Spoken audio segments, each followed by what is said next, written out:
L'autorité du maître, signes et prodiges. Tout commence lors d'une simple fête de village, à Cana. Le vin vient à manquer, une honte sociale terrible pour les mariés. Sur une demande discrète de sa mère, Jésus ordonne de remplir 6 jarres d'eau. En un instant, sans incantation, l'eau devient un vin d'une qualité exceptionnelle.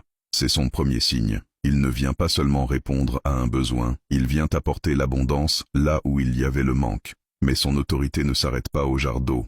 Un soir, sur la mer de Galilée, une tempête d'une violence inouïe menace de submerger la barque des disciples.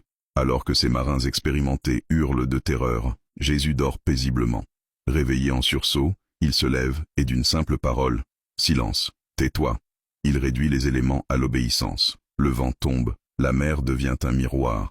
Les disciples sont saisis d'une crainte nouvelle. Quel est donc celui-ci? L'autorité du Christ descend ensuite dans la chair souffrante. Partout où il passe, les corps se redressent. Des mains qu'on n'osait plus toucher, comme celles des lépreux, sont purifiées par son contact. Des yeux fermés depuis la naissance s'ouvrent à la lumière. Il ne guérit pas pour la gloire, mais par compassion.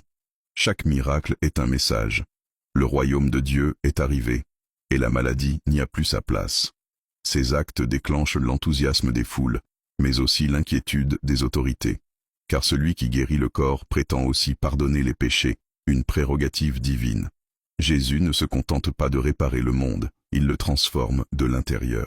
La puissance est là, visible, incontestable, mais elle cache un secret. Ce pouvoir sur la vie va bientôt affronter la mort elle-même. Si le vent et la mer lui obéissent, qu'en est-il de nos propres tempêtes intérieures? La suite, la résurrection de Lazare, l'ultime défi à la mort.